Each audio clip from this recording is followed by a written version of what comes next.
In the name of the Father, and of the Son, and of the Holy Spirit. Amen.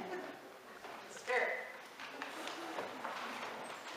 Merry Christmas. Merry Christmas. Today, throughout the world, we celebrate the birth of the child of peace. Even well beyond Christian households, men and women with their families and children will mark this day coming with gift giving and celebration. People and cultures everywhere will hear again the song of hope and will look to the child. Shepherds were the first to look. Shepherds living in a field, unlettered, unwashed herders of livestock, existing at the margins, far from the power centers of respectability and prestige. Glory to God in the highest, and on earth peace. The shepherds were faithful to what they heard. This is a feature of the Christmas story. It is in fact a vital feature of Christianity, even though we have often failed to believe it. That new vision is born not necessarily among the holders of power. The message of hope emerges among the least significant, among shepherds, among those who could never have imagined they would be forever remembered in human history. Is this not where most of us are today? Living in the fields of our nations, in places distant from power and prestige? What is the message of hope today that we are to bear for the world and for one another? And where now are we to look for the child of peace? These are questions for us all. For each of us has a role to play in this essential story, peace on earth. The greatest of songs has been sung. It is sung at the birth of every child. It is a song of hope. Do we believe it? In Matthew's Gospel, it is not shepherds who come looking to the child. It is the wise men, or kings, as legend has it, people of considerable resources and learning, international travelers who know the stars. Yet they also come from outside, from other nations, other religions, other cultures. But all are welcome.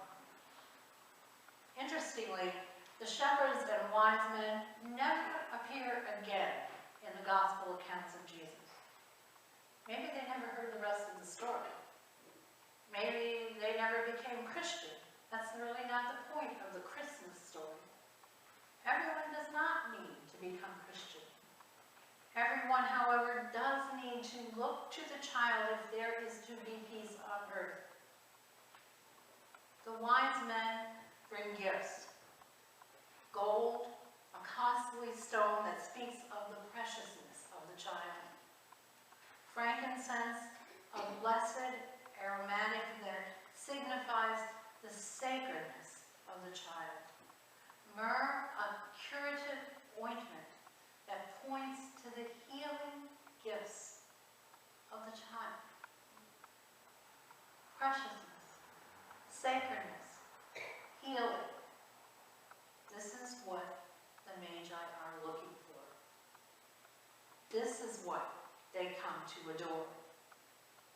And it is this practice that we are invited to be part of today.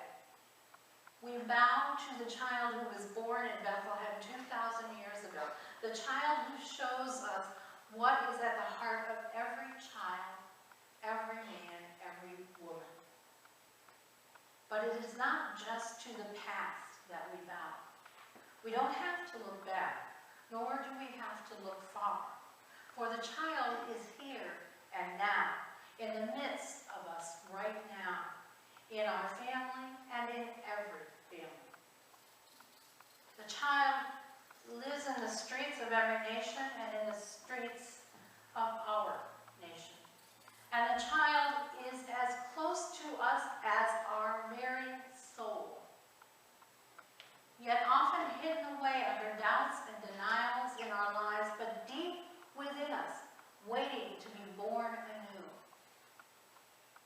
question is not where we will find the child, for the child is everywhere. The question is whether we will bow to the child. The question is whether we will serve the preciousness, the sacredness, and the healing energies of God that have been planted deep within the child. Deep within us, deep within every person and nation, every species and life form. As we look to the child today, we remember our own children and the children of our friends and families, wherever they may be. We remember their struggles and joys, their delights and their fears. We love them, and deep within our hearts, we long to overcome the things that may separate us from them, our distances, our differences. We also remember our brothers and sisters, those with whom we have shared life's journey of laughter and tears. And in remembering them, we remember that we are all brothers and sisters, for everything in the universe is interrelated. And we remember our parents, grandparents, those through whom life has flowed through us. They are all born of God. We honor their preciousness, their sacredness, and the deep well springs of life and healing that are in them for the world. There is hope for the world. What are the divisions in our lives and communities that we cannot imagine being healed? What is the hatred between religions and nations that we fatalistically assume to be eternal? The Dalai Lama said, "The future has not yet been decided."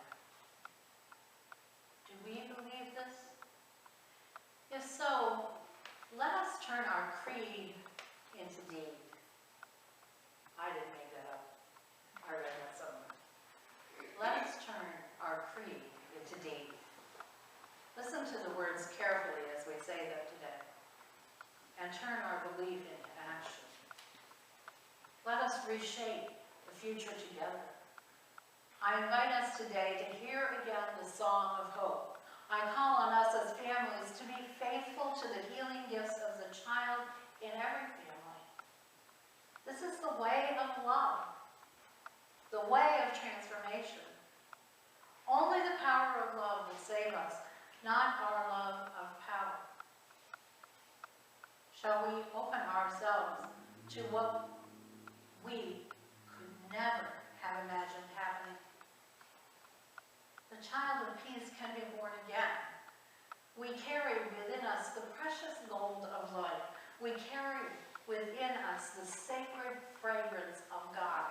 We carry within us the healing salve of love. A new salvation